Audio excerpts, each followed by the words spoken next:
Welcome my dear genius friends. स्वागत है आपका आपकी फेवरेट चैनल मोदी ट्री में। दोस्तों मैं आज आप लोगों के लिए सोशल साइंस का स्टैंडर्ड 10 का पेपर लेके आया हूं, question paper. Believe me, it is going to be very very interesting and useful video for you. इससे पहले मैंने 2 वीडियोस अपलोड कर दिए, question paper number 1 and 2। So ये 100 मार्क्स का पूरा क्वेश्चन पेपर मैं आप लोगों के लिए लाया हूँ। So what you have to do, you have to watch the complete video and share it maximum with your friends and ask them to subscribe the channel. Okay, so now let's start. पहला है हमारा match the parts correctly. हमको इनको pair से इनको correctly match करना है।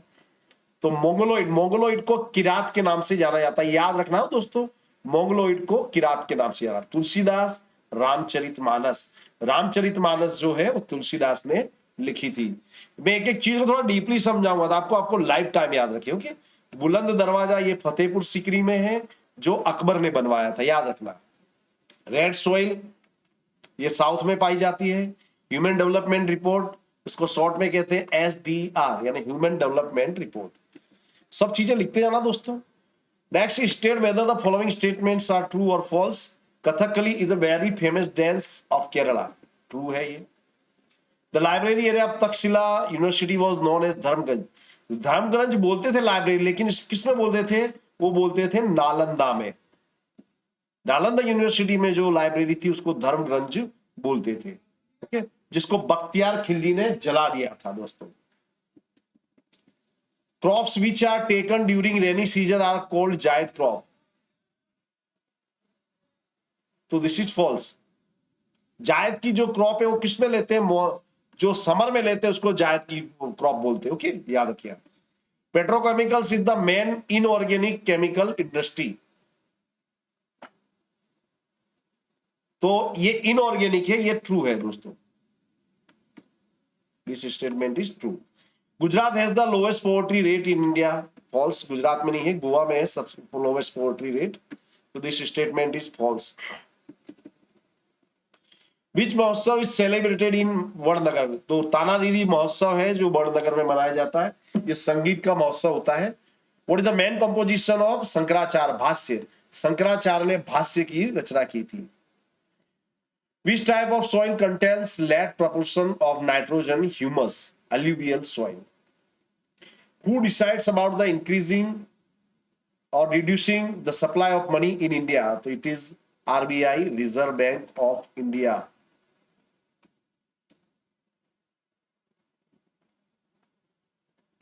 Okay, याद रखना दोस्तों इसको। आगे चलते हम। Fill in the blanks. Takshashila was the name of the capital city of ancient Gandhara region. Gandhara region का जो कैपिटल थी वो थी तक्षशिला। The 24 feet high विजय स्तंभ weighing 7 tons which was built by Chandragupta II। Chandragupta II ने इसको बनाया था, याद रखना। ये दिल्ली में है, मेहरौली में है। It is a great example of metallurgy. Metallurgy का बहुत ही जोरदार है ये। इसमें बिल्कुल अभी तक खराब नहीं हुआ है। The temples of South India were built in Dravidian शैली। द्रविडियन याद रखिएगा। Among the neighbouring countries of India Myanmar scores lower rank than India. Myanmar का जो स्कोर है इंडिया से लो है। Naxalite started insurgency in India for the first time in the state of West Bengal. Naxalite जो movement है ये वेस्ट बंगाल में शुरू हुआ था और जो एरिया उसका नाम था नक्सलबारी। ये भी याद रखना, इसीलिए उसको नक्सलाइट मूवमेंट कहते हैं। Choose the correct option from those given below each and write the answer. Chado dance is which dance form? It is tribal dance form. ये ट्राइबल लोग ये डांस करते हैं, गुजरात में होता है।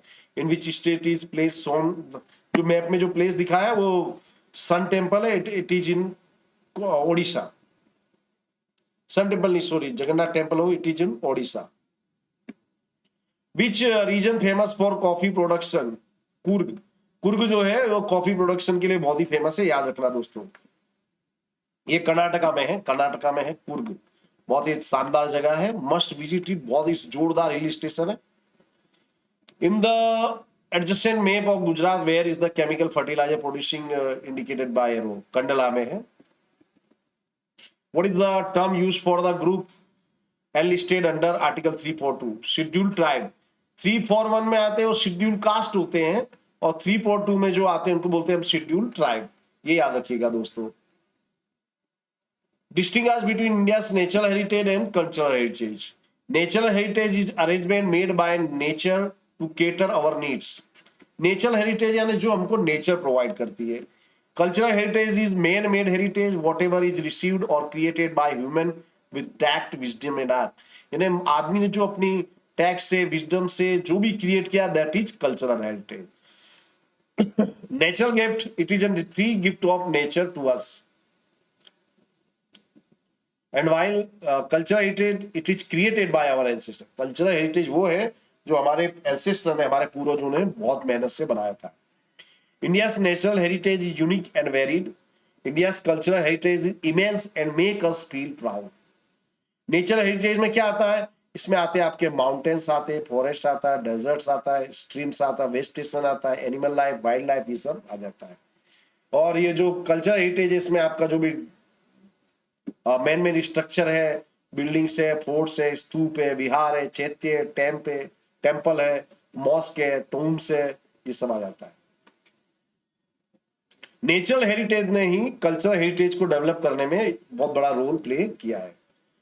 और जो कल्चरल हेरिटेज है, it signifies the history of India from the Asian to the present time. Asian से लेकर प्रेजेंट तक का वो हमको डिस्क्राइब करता है। ओके, ये ख्याल आ गया होगा आपको। 26 से गिव इंफॉर्मेशन अबाउट। देखिए मैंने दोस्तों बहुत ही मेहनत करके पेपर बनाया है, आप देख सकते हो, you can see it. So at least मैं आप लोगों से कमेंट की एक्सपेक्ट तो कर सकता हूँ। आप कमेंट कीजिए, आपको कैसा लगा है बताइए, आप क्या चेंज चाहते हैं, यू कैन टेल मी, तो हम उस ढंग से उसमें नया कुछ लाए। तो आप जब कमेंट करते हो तो हमको काफी मोटिवेशन मिलता है, तो कमेंट अवश्य कीजिएगा। Okay, give information about the most ancient people belonging the Dravidian race. तो most ancient people belonging to the Dravidian race, the Aryan culture, the people belonging to the Nordic Aryan were the creators of the Aryan culture civilization in India. The Aryans were more developed people than their contemporaries. Aryans जो थे दूसरे लोगों से काफी आगे थे, adopted the good ways of life of the other tribals in India and formed a harmonious culture. देखिए ये हिस्ट्री में लिखा है, तुम्हें आप पढ़ रहे हैं। एक्चुअली आर्य कहीं बाहर से नहीं आए थे, वो यहीं के रहने वाले थे। ये हमको गलत हिस्ट्री पढ़ाई जाती है। Anyway, you have to score mark, आपको पढ़ना पड़ेगा। So Arya were natural lovers. They worship trees, rivers, mountains, the sun, the wind, rain, and composed richas, richa and hymns for seeking their blessings. Initially, they lived in the densely populated Sapt Sindhu region in northwest India, which was called Aryavart, इसको बोलते थे Aryavart. Okay, तो सप्त सिंधु का जो प्रदेश था, it was very fertile, तो वहां पे वो लोग रहने लगे और उसको बोला जाता था Aryavarta. Dravidian culture, the people belonging to the Dravidian race were the original inhabitants of India. ये ओरिजिनल इनहिबिटेंट्स थे। They were the direct descendants of the stone age civilization and the creator of Mohenjodaro culture. Mohenjodaro culture के वो लोग creator थे। They evolved the tradition of worshipping with धूप दीप and आरती। धूप दीप से जो हम पूजा करते हैं उसकी शुरुआत द्रविड़ लोगों ने की थी। They also undertook nature and animal worship. The Aryan culture was internalized by Dravids. जब आर्य लोग यहाँ पे आए तो आर्यन और द्रविडियन जो कल्चर था वो उसका जोरदार अमालगमेशन हो गया। इसमें पॉइंट्स डाल के लिखिए दोस्तों। They had matriarchal family system and permitted intercaste marriage. यहाँ पे जो इनकी जो फैमिली सिस्टम था मैट्रियार्कल था, यानी माँ जो थी, माँ को सबसे श्रेष्ठ स्थान मिलता था, परिवार में सबसे उच्च स्थान मिलता था, और इंटरकास्ट मैरिज यहाँ पर होती थी। The Dravidians made progress in the crafts like boat and raft making, weaving, spinning and dyeing cotton. उनको देखिए क्या क्या उनका आर्ट था, वो याद रखिए। वो क्राफ्ट बनाते थे, बोट बनाते थे जो राफ्ट से चला सकते थे, कपड़ा बुनना उनको आता था, कपड़ों को कलर करना उनको आता था, वो कल्चर, वो उनको आर्ट का उनको नॉलेज था। Write about the development of Urdu language. तो Persian was the official language of the Mughal rulers, क्योंकि पर्शिया से आए थे। Mughal emperors Babur wrote his autobiography Tujuke Babari in Turkish language. It was translated as Babarnama in Persian. Tuzuke Babri बनाया था, जिसको Persian में translate किया गया था।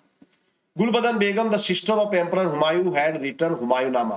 गुलबदन बेगम जो हुमायूं की सिस्टर थी, उसने लिखा था हुमायूंनामा। ये याद रखना दोस्तों, गुलबदन बेगम कौन थी? हुमायूं की सिस्टर थी, उसने लिखा था Humayunnama. The last Mughal emperor Bahadur Shah Zafar was a famous Urdu poet. Bahadur Shah Zafar बहुत ही फेमस उर्दू पोएट था, और याद रखना वो लास्ट एम्परर था। ये भी पूछ सकते हैं who was the last Mughal emperor, तो इट वाज बहादुर शाह जफर। उन्होंने कई गजल लिखी थी, इसमें एक फेमस गजल थी, ना किसी की आंख का नूर हूं, ना किसी के घर का चिराग हूं, मैं किसी के जो किसी के काम ना आ सके, मैं वो अश्क मैं वो जाम हूं। इस तरह की गजल उन्होंने लिखी थी बहादुर शाह जफर ने उर्दू में। Emperor Akbar had set up a separate department to translate Sanskrit classics into Persian. Urban में जो अकबर था, उसको ख्याल आ गया था कि जो इंडिया में जो स्क्रिप्चर है, जो बुक्स है, जो लिटरेचर है, बहुत ही ब्रॉड है। तो उसने ये जो इंडिया के जो स्क्रिप्चर था, जैसे रामायण है, गीता है, कथा सरिस सागर है, पंचतंत्र है, उसको ट्रांसलेशन कराने के लिए उसने अलग से डिपार्टमेंट रखा था। एम्परर जहांगीर रोट तुजुके जहांगीरी, जहांगीर ने लिखा था, ये भी याद रखना। ये सब चीजें, ये पॉइंट्स आपको याद रख लेना है। Write a note on Takshashila university. तो Takshashila was the capital of ancient kingdom of Gandhara. याद रखना, गांधार की जो राजधानी थी वो थी तक्षशिला, आज ये पाकिस्तान में है।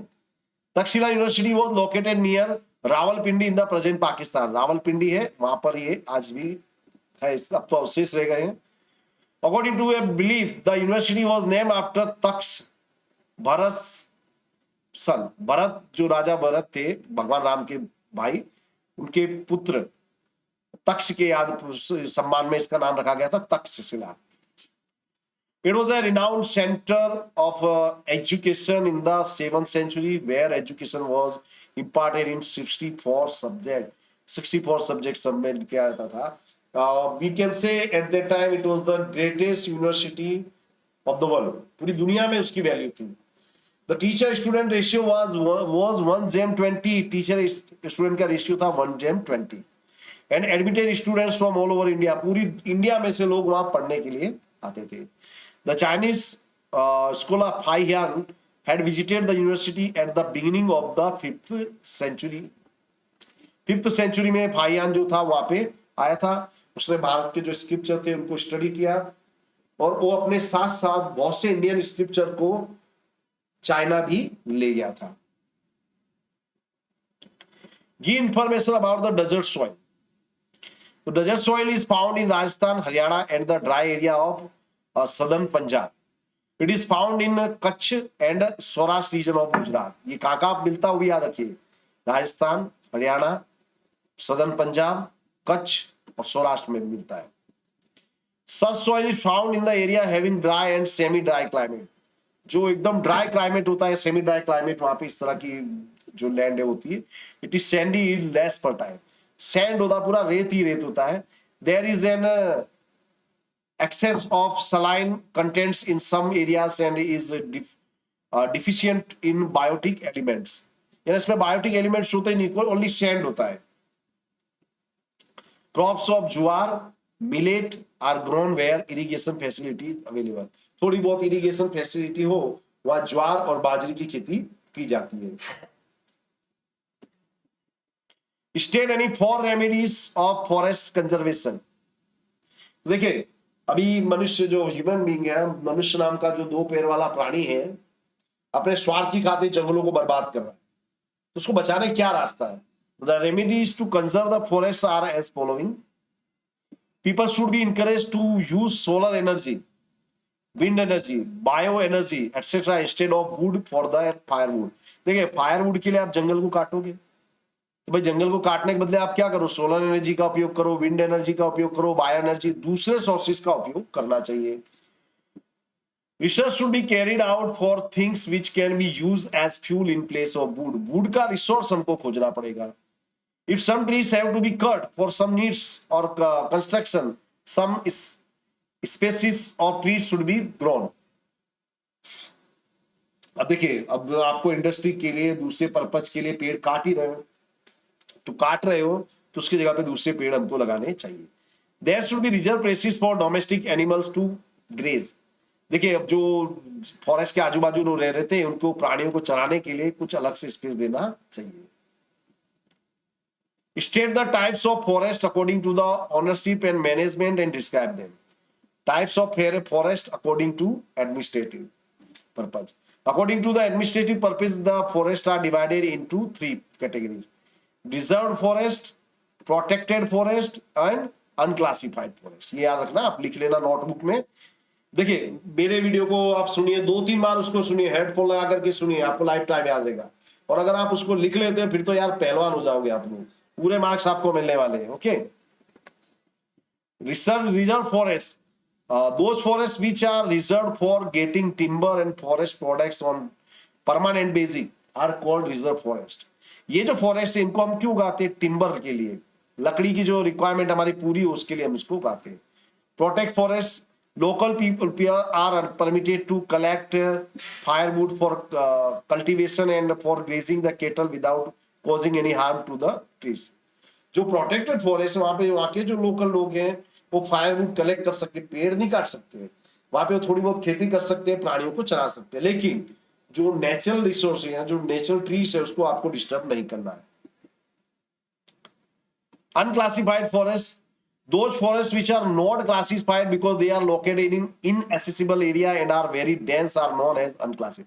वो फॉरेस्ट जो बहुत ही डेंस एरिया में है, बहुत ही विचित्र ढंग से है, जहां पे जाना पॉसिबल नहीं है, उसको हम बोलते हैं unclassified forest. Types of forest according to ownership, ownership के हिसाब से पहला state forest. These forest are controlled by the state और central government. Most of the forest in the country are of this type. इसको कौन करता है? State या सेंट्रल गवर्नमेंट इसको कंट्रोल करती है, और ज्यादातर जंगल हमारे देश में ऐसे ही है। Communal forest, these forest are controlled by local self government like gram panchayat, taluka panchayat, district panchayat, municipality, municipal corporation. ये फॉरेस्ट कैसा होता है दोस्तों? जैसे मान लीजिए कि आपका ही गांव है, गांव के लोग इकट्ठे हुए, उन्होंने फॉरेस्ट को उन्होंने कंजर्व किया है। फॉरेस्ट में वो लोग पेड़ लगाते हैं नए नए, और जब जरूरत होती है तो उसका यूज भी करते हैं। That is communal forest. Private forest, these forests are owned by individuals. Most of such forests have become barren. Such forests are found in Odisha, Meghalaya, Punjab, Himachal Pradesh. ये जो फॉरेस्ट है ये लोगों ने खुद के मालिकी के, भाई ये जमीन मेरे बाप की है, ओके, इस तरह से बोलते हैं। पर ये जो इनका केयर नहीं हो रहा, तो ये फॉरेस्ट जो अभी पूरी तरह से बैरन हो गए, पूरी तरह से उजाड़ गए हैं।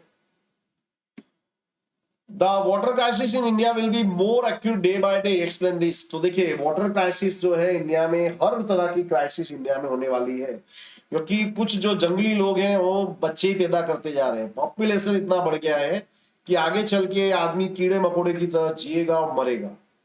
ओके, तो ये नोशन इसमें आप अपने ढंग से लिख सकते हैं। तो what is a natural gift?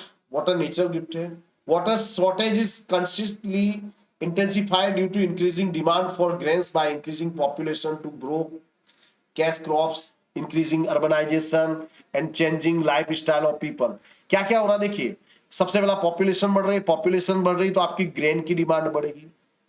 Okay, फिर दूसरी ओर केस क्रॉप लेते हैं। केस क्रॉप में क्या होता है? वाटर की ज्यादा जरूरत पड़ती है, अर्बनाइजेशन हो रहा है, शहर बढ़ रहे हैं, तो शहरों में पीने का पानी चाहिए, जो कंस्ट्रक्शन हो रहा है बिल्डिंग का उसके लिए पानी चाहिए। तो इसके कारण क्या होता है कि वाटर की स्केर्सिटी बढ़ रही है। The position of water supply and inequality in the local distribution are challenges to human interest, livelihood and economical development. Nowadays the water crisis is very alarming stage in arid regions of western Rajasthan and the interior area of southern peninsular plateau. देखिए, राजस्थान है, southern प्लेटो है, जैसे चेन्नई में 0 day के पास पहुंच गए हम लोग। चेन्नई में लगभग वाटर खलास हो गया, वहां जो भी पानी आ रहा है वो वाटर टैंकर से आ रहा है। The quality of water has deteriorated in many villages and some towns, many waterborne diseases spread due to this. देखिए, अब अर्बनाइजेशन होगा, इंडस्ट्री आप डालोगे तो इंडस्ट्री का जो केमिकल है वो कहाँ चला जाता है, पानी में। So the water become deteriorated, polluted. अब उस पानी का यूज करोगे तो आप बीमार पड़ोगे। तो बीमारियां भी भयंकर ढंग से फैल रही है। Right brief information about cement industry of India. So cement is necessary for construction of buildings, roads and dams. India is in the second place of the world production of cement after China. China का पहला number है cement के production में, India का दूसरा है। India produces about 6% of world production of cement. Raw material like limestone, gypsum, raw material याद रखना, alumina and China clay etcetera which are heavier and occupy more space are required for cement industry। ये सब चीजें चाहिए और ये काफी heavy होती है तो इसके लिए काफी स्पेस चाहिए, इसलिए सीमेंट फैक्ट्री काफी बड़े इलाके में लगाई जाती है। Cement is itself very heavy, so cement industry is established near the place where raw material is available. It also requires coal and electricity. तो जहां ये रॉ मटेरियल मिलता है वहीं पे सीमेंट इंडस्ट्री लगाते हैं, क्योंकि इसका ट्रांसपोर्टेशन बहुत कॉस्टली हो जाता है। There has been a noticeable progress in cement industry in Gujarat. Cement factories are located at Porbandar, Dwarika, सिक्का एंड सेवालिया। गुजरात में कहाँ याद रखना, पोरबंदर, द्वारिका, सिक्का, सेवालिया में है cement industry. Okay, Which are the challenges against the cotton textile industry of India? तो देखिए क्या क्या चैलेंजेस है। Cotton textile is a main industry of the industrial economy of India. It is that industry of India which provides maximum employment and production to its employed about 3.5 crore of the country. 3.5 crore लोगों को रोजगार किससे मिलता है, textile industry. So it means to say it is the biggest industry of India. The first cotton textile mill in India was established in Mumbai. Thereafter, Sapur mills and Calico mills were established at Ahmedabad. फिर ये सापुर मिल और ये calico मिल ये अहमदाबाद में बनाए गए थे। Most of the mills today are concentrated in Maharashtra, Gujarat, Tamil Nadu, west Bengal, Uttar Pradesh and Madhya Pradesh. अभी ज्यादातर मिलें कहाँ है, महाराष्ट्र में है, गुजरात में है, तमिलनाडु में है, वेस्ट बंगाल में है, उत्तर प्रदेश में है, मध्य प्रदेश में है। Explain relative poverty and absolute poverty. So the society in developed countries have different classes. There is a wide disparity in income of these classes. देखिए जो डेवलप्ड कंट्रीज हैं उनमें बहुत ही वाइड डिस्पैरिटी देखने को मिलती है। There are families whose income and standard of living is inferior than the families of well off classes. दो क्लास, एक इंफीरियर क्लास है, वो वेल ऑफ क्लासेस के कंपैरिजन में उसकी जो लाइफ स्टाइल है बहुत लो की। This families are considered to be relatively poor. For example A और बी का मैं कंपेयर करूं, चलिए ए कमाता है महीने में 50,000, ये कमाता है 30,000। तो ये जो 30,000 कमाने वाला है ये इसके कंपैरिजन में, ए की कंपैरिजन में पुअर माना जाएगा। This is relative poverty. This situation of comparative riches is described as relative poverty. Those person in the developing countries who are unable to fulfill the basic necessities are called absolute poor. Absolute poor है ना, जिन लोगों के पास कुछ भी नहीं है, जिनके पास basic need भी नहीं पूरी हो रही, रोटी कपड़ा और मकान भी नहीं हो पा रहा है भाई मेरे, उन लोगों को हम बोलते हैं absolute poor, सॉरी निरपेक्ष गरीबी हिंदी में कहे तो। आइडेंटिफाई द लोगो, ये देखिए वूल मार्क का है, ये वूल मार्क का लोगो है, ये वूलन प्रोडक्ट पे लगाया जाता है। ओके, दिमाग में रख लेना। अब देखिए सेक्शन सी पे आ गए हम लोग। Man and clay have been closely associated since ancient time, explain the statement. यानी मनुष्य और मिट्टी बहुत पुराने समय से जुड़े हुए हैं, इसको समझाइए।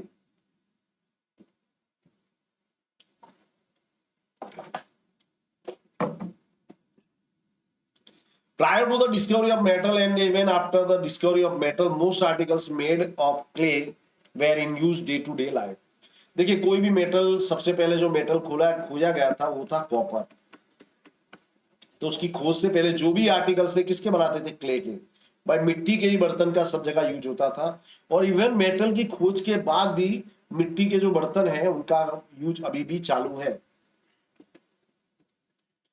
The origin of the clay work is found in the invention of potter's wheel. It was used for making various articles in the ancient India.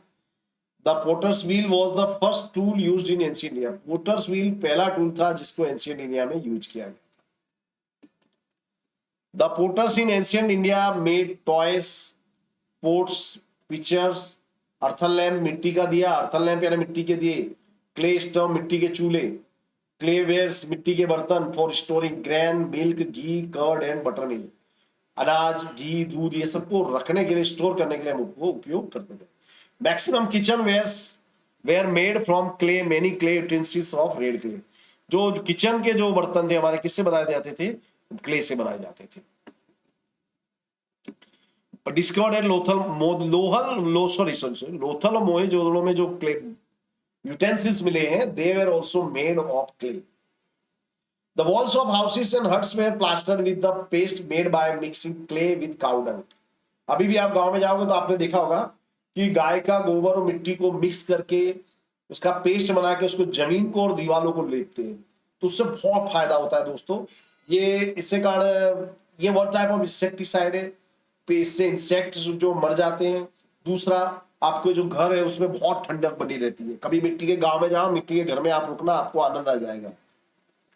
During the Garba in Navratri festival, pictures having holes and having lamp inside are used even today in Gujarat as a mark of respect to tradition.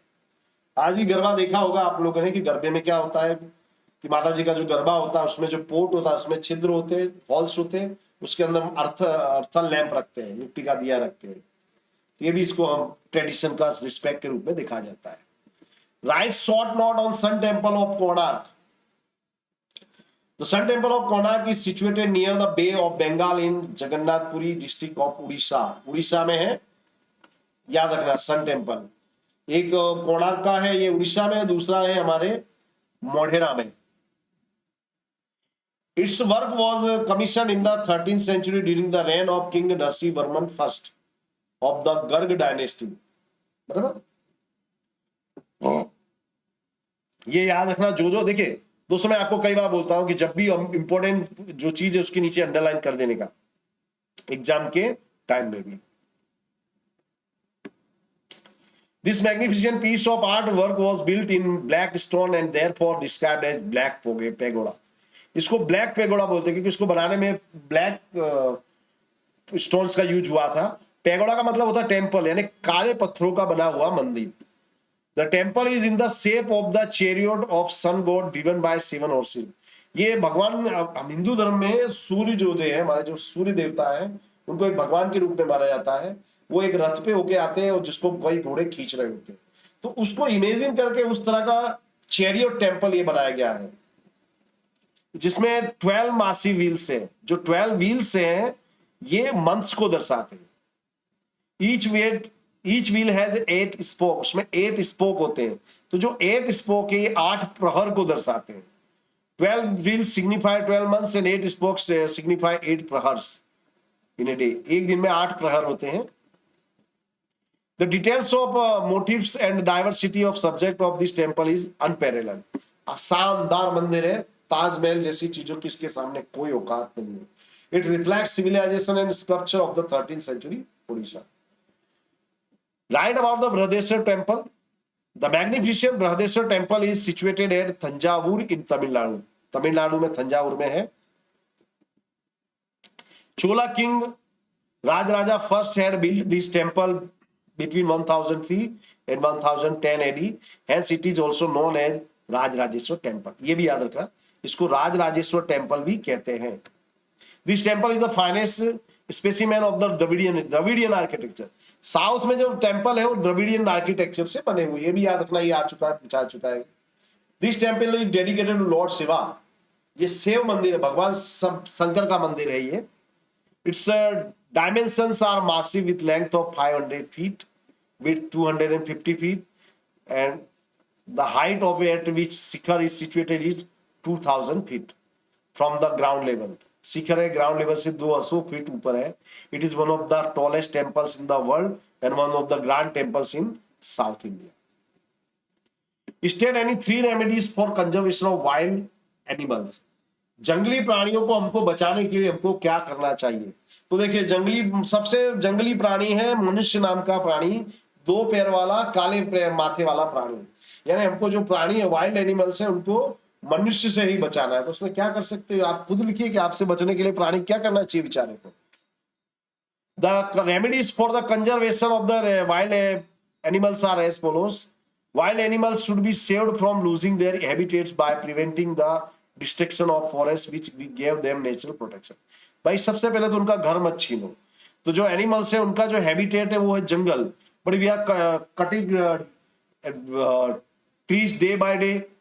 तो उनका जब घर काट उजाड़ेंगे तो बेचारे हमारे घरों में आएंगे। An equilibrium should be maintained between herbivore and carnivore animals. A census should be held at periodic intervals. The water sources in the forest should be retained and grazing should be prohibited। देखिए, herbivore और carnivore जो animal है उनमें balance होना चाहिए। किसी भी एक की संख्या ज्यादा होगी तो दूसरा खलास हो जाएगा। तो हमको सेंसस करना चाहिए, उनकी गणना करनी चाहिए कितने एनिमल्स हैं।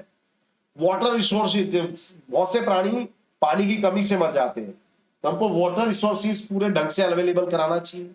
ग्रेजिंग है उसको प्रोहिबिशन करना चाहिए। ग्रेजिंग में क्या होता है कि जो प्राणी है, पालतू प्राणी, वो छोटे छोटे पौधों को खा जाते हैं। The outrageous acts of hunting of the animals should be prevented.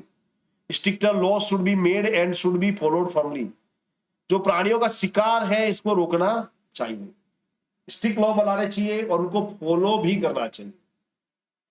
Next है, explain the distribution of irrigated areas in India। So there is a difference regarding the area under irrigation in every state. Coastal districts in Andhra Pradesh, delta regions of Godavari and Krishna rivers, Mahanadi delta in Odisha, Kaveri delta in Tamil Nadu, Punjab, Haryana and Western Uttar Pradesh etc. are regions of intensive irrigation of the country। तो कौन कौन से जहां पे ज्यादा है वो याद रखना। Delta region of Godavari, Krishna rivers, Mahanadi delta in Odisha, Kaveri delta Tamil Nadu. Okay, after independence the irrigated area in India has increase 4 times increase हो गया है, क्योंकि हमने बहुत सारे कैनाल्स बनाए, डैम बनाए और ये इसको इरिगेटेड एरिया को जो बढ़ाया है। Irrigation is practiced in about 38% of net sown area। There is a difference in the irrigated area as of different state। In Mizoram, 7.3% area of the total area sown is under irrigation, while it is 90.8 in Punjab। Punjab में maximum जो खेती है वो irrigation system से होती है। There is a vast difference between the total area under irrigation with the total area of sown। More than 40% area of the total area sown is under irrigation in Punjab, Haryana, Uttar Pradesh, Bihar, Jammu Kashmir, Tamil Nadu and Manipur। Next है, explain any 4 programs undertaken by government to reduce unemployment। The schemes programs undertaken by the government to reduce unemployment are as following। Mahatma Gandhi national rural employment guarantee act, इसे कहते हैं MNREGA. Okay, so friends मैं यहाँ ये part पूरा कर रहा हूँ। नेक्स्ट पार्ट में हम लोग मिलेंगे। ये पहला सेक्शन में पूरा कर रहा हूँ because I have to go out for some special work. So hasta la vista friends, watch the complete video, share it maximum, and after watching the video write the answer, so it is going to be very useful video for you। Thank you very much friends।